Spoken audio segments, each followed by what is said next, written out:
بتایا ہے شر سے بچنے کے لیے، بیماری سے بچنے کے لیے، جادو سے بچنے کے لیے، وہ آپ کے کلمات احادیث میں موجود ہیں جو آپ نے صحابہ کو اس کے بارے میں آگاہ کیا اور بتایا۔ چونکہ عرب کے معاشرے میں اور خاص طور پر مدینہ میں چونکہ یہودی تھے، تو یہودی اس طرح کے جو معاملات تھے وہ کرتے تھے، جادو ٹونے وغیرہ یہ سب کچھ، اس میں ان کو بڑی مہارت حاصل تھی۔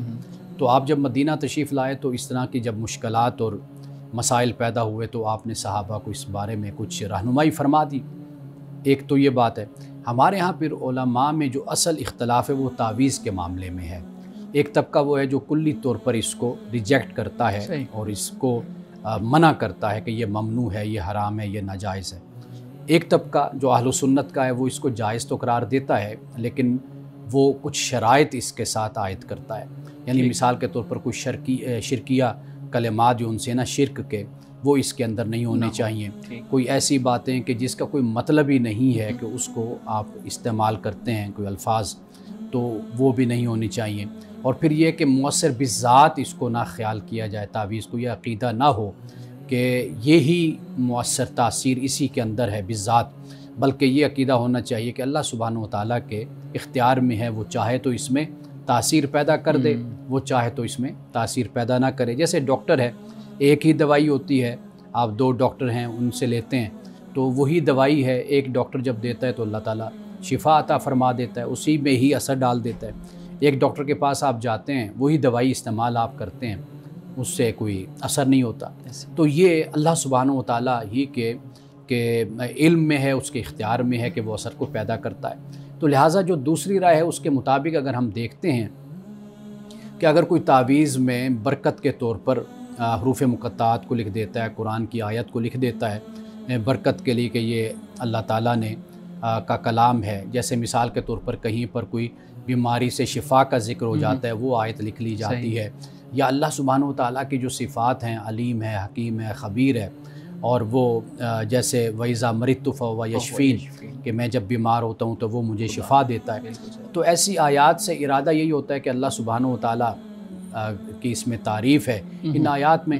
اگر وہ اس طرح کوئی تعویذ بنا کر دے دیتے ہیں تو اہل سنت کے نزدیک یہ ہے کہ اس میں کوئی حرج نہیں ہے، لیکن ان شرائط کے ساتھ جو پہلے میں نے بیان کر دی ہیں۔ جی بالکل ٹھیک ہے۔ اچھا مولانا صاحب، اس سے پھر ایک سوال پیدا ہوتا ہے کہ جب آپ مختلف شرائط کے ساتھ اس کو کہیں گے کہ یہ ٹھیک ہے تعویذ لکھنا یا تعویذ کو استعمال کرنا، تو ہمارے ہاں تو اس پہ مبنی بہت سی خرافات بھی ہیں۔ اب لوگ علمی معاملات سے ہٹ کے تعویذ اور شارٹ کٹس اور ان چیزوں کی طرف آنا شروع ہو گئے ہیں۔ اب آپ دیکھیں گے کہ جب بھی کوئی بیمار ہوتا ہے تو ہم اس طرف آ جاتے ہیں، تعویذ اور ان چیزوں کی طرف۔ کسی کا سائیکولوجیکل پرابلم ہے تو ہم کہیں نہ کہیں سے وہ تعویذ نکال لیتے ہیں، سوئیاں نکال لیتے ہیں، کوئی اس طرح کی اور چیزیں نکال لیتے ہیں۔ تو پورا معاشرہ اصل میں اس جواز کی وجہ سے تو نہیں اس طرف جا رہا کہ آپ نے جواز کی وہ دی ایک اجازت؟ جو حرام کا معاملہ ہے نا کہ یہ حرام ہے، ناجائز ہے، یہ اس وقت ہم قرار دے سکتے ہیں جب ہمارے پاس کوئی واضح نص ایک چیز کے بارے میں موجود ہوتی ہے، پھر اس بنیاد پر ہم کہتے ہیں کہ یہ حرام ہے۔ لیکن جب ہمارے پاس اس طرح کی کوئی دلیل نہ ہو نا، تو پھر آپ اس کام کو حرام قرار دینے کے بجائے پھر ضرورت ہوتی معاشرے کی اصلاح کی، اس کی تربیت کی۔ یعنی اب رسول اللہ صلی اللہ علیہ وسلم نے بھی تو لوگوں کو بتایا، صحابہ کو، جیسے اعوذ باللہ بکلمات التامہ، یہ الفاظ ہمیں حدیث میں ملتے ہیں۔ ایسے بہت سے کلمات، مثلا آخری صورتیں ہیں قرآن پاک کی صورت، آخری صورتیں، ان کو پڑھنے کے لیے کہا گیا۔ یا جیسے ہم صحیح بخاری میں ہے کہ حضرت ابو سعید خدری کے بارے میں آتا ہے کہ بھئی ایک رئیس تھے مالدار، ان کو سانپ نے کاٹ لیا تو انہوں نے سورۃ الفاتحہ کا دم کیا، تلاوت کی، تو ان کو شفا ہو گئی۔ تو مطلب یہ کہ ہمیں اس طرح کے ثبوت، حوالے ہمیں احادیث سے مل جاتے ہیں، جس کے بنیاد پر ہم کسی چیز کو کلیتاً حرام یا ناجائز ہم قرار نہیں دے سکتے۔ اصل جو چیز ہے وہ یہ ہے کہ لوگوں میں جیسے جیسے ایجوکیشن ہوتی ہے، آپ لوگوں کو ایجوکیٹ کرتے ہیں، اویئرنیس دیتے ہیں، تو بہت سی قباحتیں خود معاشرے سے ختم ہوتی چلی جاتی ہیں۔ ہم خاندانوں میں دیکھتے ہیں، آج سے 20-25 سال پہلے بہت سے خاندان جو ہم نے جن کا خود مشاہدہ کیا، تجربہ کیا، کہ خواتین جو ان سی تھیں وہ بیبیوں کی کہانیاں اور اس طرح کے معاملات میں وہ الجھی رہتی تھیں، یا پیروں فقیروں کے پاس بہت زیادہ جانا آنا۔ جب ان کے بچوں نے تعلیم حاصل کی، ان کے پاس تعلیم آئی، اویئرنیس آئی، تو اس گھر میں اس طرح کی جو سرگرمیاں ہیں وہ کم ہو گئی۔ تو میرا خیال ہے کہ توجہ اس پر ہونی چاہیے کہ ہم اپنے معاشرے کو ایجوکیٹ کریں، ان کو جو اصل اسلام ہے، دین ہے، وہ لوگوں کو ہم بتائیں، اس کی تعلیم دیں۔ کوئی بیمار ہوتا ہے تو ڈاکٹر کے پاس جانا چاہیے، جیسے پیر نصیر الدین نصیر صاحب مرحوم و مغفور، وہ میں خود ان کے پاس کئی مرتبہ میں بیٹھا ہوا تھا، ان سے اچھا تعلق تھا، سلام دعا تھی اور بڑی بہت پیار محبت کا تعلق تھا۔ تو میں ان کے پاس میں نے جب بھی دیکھا کہ کوئی اگر آیا تعویذ کے لیے یا دم، انہوں نے کہا بھئی یہ نفسیاتی مسئلہ ہے، اس کو کسی ماہر نفسیات کے پاس لے کر جاؤ۔ اگر کسی کو کوئی جسمانی مسئلہ ہے تو اسے کہا کہ بھئی اس کو ڈاکٹر کے پاس لے کر جاؤ۔ تو یہ خود بھی کچھ ایسے افراد کے جن کے پاس لوگ آتے ہیں، ان کی بھی ذمہ داری بنتی ہے کہ ان کے پاس جو لوگ آنے والے ہیں ان کو اویئرنیس دیں، ان کو ایجوکیٹ کریں، انہیں بتائیں کہ بھئی ہم اس کام کے لیے نہیں بیٹھے ہوئے کہ بھئی آپ کا علاج ہم کریں، تو علاج کروانا ہے تو نفسیاتی مسئلہ ہے تو کسی نفسیات کے پاس جاؤ، اگر جسمانی مسئلہ ہے تو میڈیکل جو ڈاکٹرز ہیں ان کے پاس جاؤ۔ تو میرا خیال ہے کہ یہ بجائے اس کے کہ کسی بات کو جسے اللہ نے حرام نہیں کہا، رسول اللہ نے حرام نہیں فرمایا، ہم اس کو حرام قرار دے دیں، ناجائز قرار دے دیں، اس سے بہتر یہ ہے کہ ہم سوسائٹی کو ایجوکیٹ کریں۔ صحیح، بالکل ٹھیک ہے۔ اچھا مولانا صاحب، چونکہ سورت کا آغاز ہے، سورۃ القصص کا آغاز، تو جب بھی ہم دیکھتے ہیں کسی سورت کا آغاز ہوتا ہے تو اس میں ایک بحث ہوتی ہے مکی سورت اور مدنی سورت۔ جی اچھا، اب جب دیکھتے ہیں کسی سورت کی کچھ آیات ایسی ہیں جو مکے میں نازل ہوئیں، کچھ آیات ایسی ہیں جو مدینے میں نازل ہوئیں، اور کچھ آیات ایسی بھی ہو سکتی ہیں جو رسول اللہ صلی اللہ علیہ وسلم نہ مکے میں تھے نہ مدینہ میں تھے، تو کسی دوسرے راستے پہ تھے تو نازل ہوئیں۔ تو میں یہ چاہوں گا کہ آپ ہمارے ناظرین کے لیے خاص طور پہ اس کی وضاحت کیجیے گا کہ مکی صورتیں کون سی ہیں، مدنی صورتیں کون سی ہیں، اور ان کی یہ تقسیم کیسے ہوئی۔ دیکھیے، مکی اور مدنی ایک تو یہ ہے کہ ہجرت سے پہلے اور ہجرت کے بعد، صحیح، یعنی جو ہجرت سے پہلے نازل ہوئی اور جو ہجرت کے بعد، وہ مکی ہیں۔ وہ مقام کوئی بھی ہے اس کا، کہیں پر بھی اتری ہیں، یعنی اس ٹائم پیریڈ کے اندر جو نازل ہوئی، اس سے پہلے جو اتری، ہجرت سے پہلے، اور ہجرت کے بعد جو اتری وہ ان کو مفسرین نے جو قرآن کے ماہر ہیں، علوم قرآن کے، انہوں نے کہا کہ وہ ان کو ہم مدنی کہتے ہیں۔ ایک بات تو یہ صحیح۔ دوسری بات یہ کہ قرآن کی جو ترتیب ہے یہ توقیفی، یعنی رسول اللہ صلی اللہ علیہ وسلم نے اللہ کے حکم کے مطابق اور اللہ کی رہنمائی کے مطابق ان آیات کو رکھا ہے۔ ٹھیک ہے، صورتیں ہوں یا آیات ہوں، ان کے مزاج سے ہمیں اس طرح پتہ چل جاتا ہے کہ جو مکی صورتیں ہیں اس میں بنیادی احکام ہمیں ملتے ہیں زیادہ تر۔ یعنی مثال کے طور پر جیسے توحید کا معاملہ ہے، شرک کے حوالے سے ہے، رسالت اور نبوت اور آخرت کے حوالے سے بیان ہوتا ہے، یا پھر موت کے بعد کی جو زندگی ہے، بعث بعد الموت کا ہے، اس کا ذکر ہوتا ہے۔ یہ بنیادی سوالات ان کو ڈسکس کیا گیا مکہ میں ہمیں۔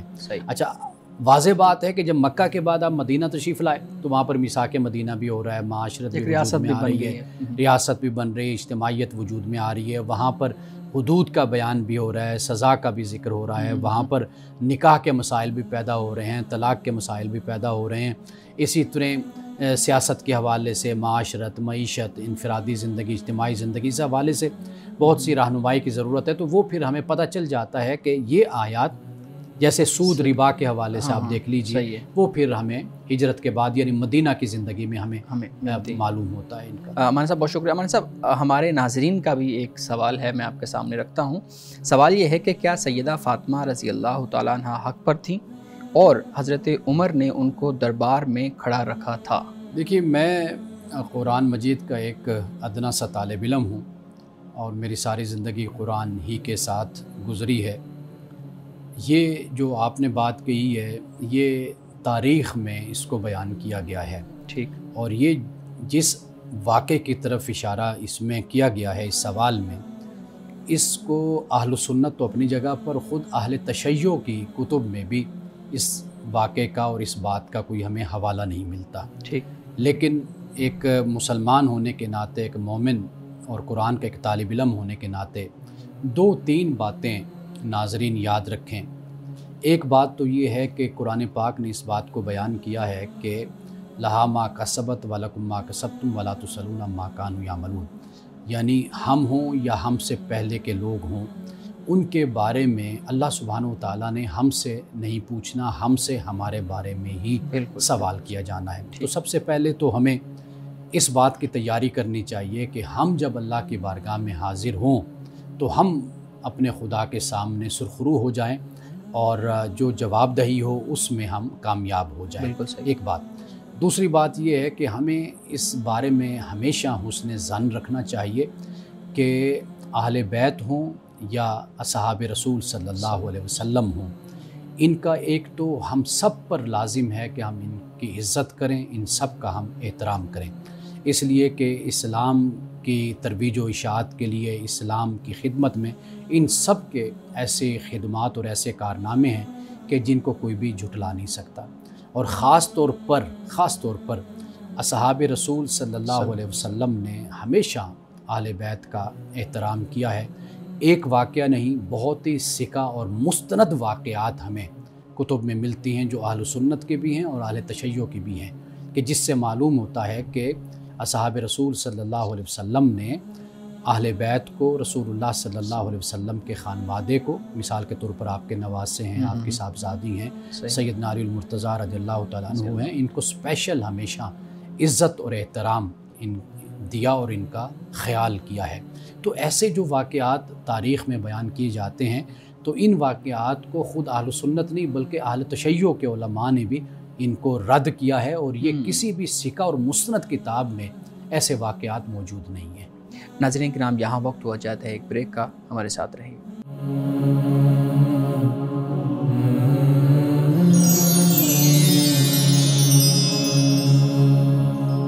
ویلکم بیک ناظرین۔ امان صاحب، ایک اور سوال ہمارے ناظرین کی طرف سے، وہ بھی میں آپ کے سامنے رکھتا ہوں۔ سوال یہ ہے کہ گھر پر یا آفس پر جو علم ہے لگانا، وہ کیسا ہے؟ دیکھیے، ابھی میلاد النبی کا مہینہ گزرا ہے، جی بالکل، تو آپ دیکھیے کہ اس میں لوگوں نے خوشی کا اظہار کیا، جھنڈیاں بھی لگائیں، جھنڈے بھی لگائے۔ اب یہ کسی کے نزدیک یہ ناجائز ہے کہ ایسا نہیں لگانا چاہیے۔ یہ مسلک کی سطح پر جو پھر ہمارے عقائد یا ہمارے نظریات تشکیل پائے ہیں، اس میں پھر ہم ایک دوسرے کی اس بارے میں مخالفت کرتے رہتے ہیں۔ ایک مسلک اس کو بالکل ہی ناجائز خیال کرتا ہے، لیکن آپ یہ دیکھیے کہ یہ چیزیں اپنی محبت کے، ایک عقیدت کے اظہار کا ایک ذریعہ ہوتی ہیں۔ جیسے جھنڈیاں ہیں، جھنڈے ہیں، اور فلیگ بنا لیا یا کچھ اور روشنیاں لگا لی، بتیاں لگا لی، تو یہ اپنا ایک تہذیبی کہہ لیں، ثقافتی کہہ لیں، کلچرلی کہہ لیں کہ آپ ایک اپنے تعلق کا اظہار کرتے ہیں۔ تو اس بنیاد پر اگر دیکھا جائے تو ہم اس کے بارے میں کوئی ناجائز کا فتویٰ نہیں دے سکتے کہ اگر ربیع الاول میں ایسا ہو سکتا ہے تو واضح بات ہے کہ پھر اگر محرم میں کوئی ایسا کرتا ہے تو وہ اس کے لیے وہی فتویٰ ہے جو ربیع الاول میں کرنے والوں کے لیے فتویٰ ہے۔ اور اسی طریقے سے جو اصحاب رسول ہیں، ان کے جو ایام آتے ہیں ان کے اوپر پھر باقی جو گروپ ہیں ان کی طرف سے بھی لگائے جاتے ہیں۔ لیکن ایک بات یاد رکھنی چاہیے کہ اگر ہم اپنے دین کو مستحکم مضبوط کریں، یعنی یہ بات یاد رکھیے کہ اگر دین مضبوط ہوگا تو مسلک کمزور ہوں گے، اگر مسلک مضبوط ہوں گے تو پھر دین کمزور ہوتا ہے۔ تو ہمیں براہ راست جو اللہ کا دین ہے، قرآن ہے اور سنت ہے، ہمیں اس کے ساتھ جڑنے کی ہمیں کوشش کرنی چاہیے، اور پیور جو خدا کا دین ہے، خالص، اس کو ہم سمجھیں تو اس سے ہمیں یہ بڑا فائدہ ہوگا کہ ہمیں مذہب کے لحاظ سے یہ پتہ چل جائے گا کہ ہمیں اپنی زندگی میں ترجیحات کیسے طے کرنی ہے، پہلے کس کو پریورٹی حاصل ہے اور پھر کس کو اس کے بعد پریورٹی حاصل ہے۔ تو ہمیں وہ دین اختیار کرنا چاہیے جو اللہ کے رسول نے بھی اختیار کیا، جو اصحاب رسول نے بھی اختیار کیا، جو اہل بیت نے بھی اختیار کیا، جو صلحاء نے بھی اختیار کیا۔ تو اگر ہم ان کے سچے متابعین ہیں، پیروکار ہیں اور محبین ہیں، تو پھر ہمیں یہ دیکھنا چاہیے کہ وہ دین کے جس پر وہ عمل کرتے رہے وہ دین کیا ہے، ہم بھی اسی دین پر ہی عمل کریں۔ بالکل صحیح۔ اچھا مولانا صاحب، مجھے اس بات سے وہ یاد آ رہا ہے کہ ہم نے اس پہ ایک پورا کورس بھی کیا تھا، دین میں ترجیحات کے نام سے۔ وہ بڑا خوبصورت کورس تھا۔ دین میں ترجیحات کا فہم کیوں ضروری ہے، یہ بہت لازم ہے کہ ہم اس بات کو سمجھیں، کیونکہ ہم کئی دفعہ جو اللہ کے دین کی بات ہے نا، اس کو ہم دوسرے نمبر پر رکھ لیتے ہیں اور پہلے نمبر پر ہم اپنے مسلک کو رکھ لیتے ہیں۔ تو اس سے بڑا نقصان پھر دین کا ہوتا ہے، یعنی ہمارے عقیدے کا، تو اللہ سبحانہ و تعالیٰ کو جو مطلوب اور مقصود ہے وہ ہم پیش نظر رکھیں، سب سے پہلے اس کو اہمیت دیں، پھر ہم دیکھیں کہ اس کے بعد پھر کیا چیز ہے، پھر ہمیں وہ کرنا چاہیے۔ بالکل ٹھیک ہے، بہت شکریہ۔ جی بلال صاحب، آپ کے پاس بھی کچھ سوالات ہوں گے، پلیز زمانہ صاحب۔ بہت شکریہ جناب شعیب صاحب۔ سر، نماز کے حوالے سے کچھ بات کرنا چاہیں گے، کچھ سوالات ہیں۔ سب سے پہلے تو یہ بتائیے گا کہ اگر کوئی شخص نماز کو اپنی زبان میں پڑھنا چاہے، پنجابی میں، اردو میں، انگریزی میں، تو کیا اس کا کوئی جواز ہے کہ انسان عربی کی بجائے کسی اور زبان میں نماز کو ادا کرے؟ دیکھیے، اب اس کو آپ اس طرح دیکھ لیں کہ ایک شخص وہ ہے کہ مسلمان ہوا ہے، اب جیسے وہ مسلمان ہوا تو اس پر نماز فرض ہو گئی۔ بالکل۔ اب اس کو عربی زبان نہیں آتی، اس کو سورۃ الفاتحہ بھی نہیں آتی، کوئی قرآن کا کوئی حصہ بھی نہیں آتا۔ ایک تو یہ صورت ہے۔ ایک صورت یہ ہے کہ ایک انسان سیکھتا ہی نہیں ہے، اب وہ نماز اس نے پڑھنی ہے، وہ یہ خیال کرتا ہے کہ میں عربی زبان سیکھوں نہ سیکھوں، قرآن پڑھوں نہ پڑھوں، مجھے کوئی ضرورت نہیں ہے، تو لہٰذا میں جیسا بھی ہوں میں اپنی زبان میں ہی قرآن نماز پڑھ سکتا ہوں۔ یہ دوسرا رویہ ہو جاتا ہے۔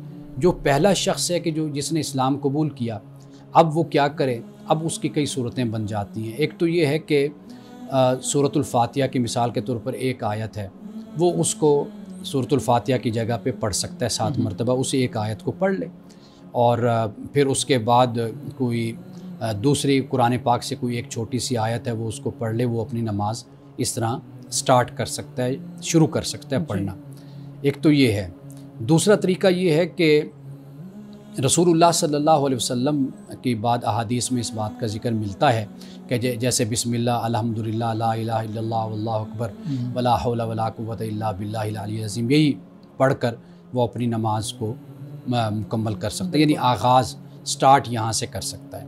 جہاں تک بات ہے کہ ایک شخص ہے کہ جو بالکل سیکھتا ہی نہیں ہے، اس کو یہ چاہیے کہ وہ اس غفلت میں وہ مبتلا نہ ہو اور وہ نماز کو سیکھے، اور اس وقت تک جب تک اس کو کچھ نہیں آتا وہ اس طریقے سے پڑھ سکتا ہے جو میں نے آپ کو بتایا۔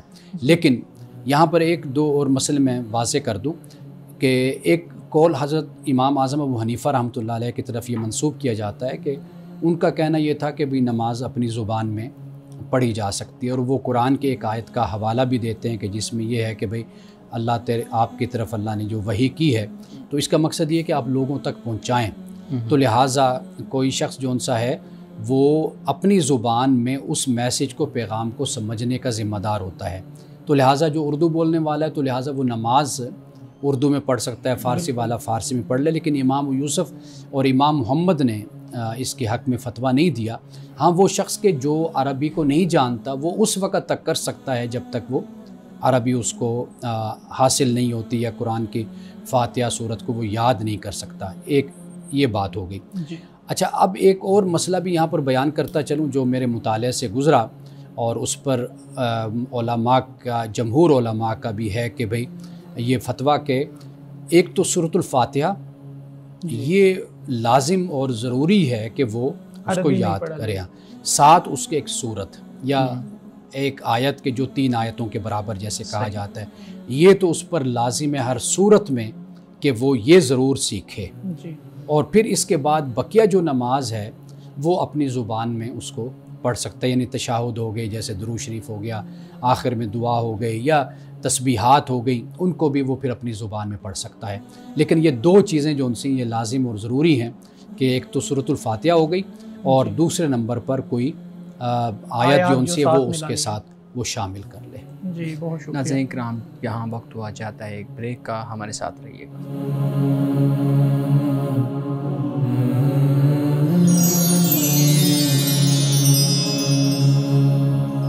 ویلکم بیک ناظرین۔ امانہ صاحب، آپ بیان فرما رہے تھے ابھی کہ نماز جب کوئی شخص ادا کرتا ہے تو وہ کس کی زبان میں ادا کر سکتا ہے۔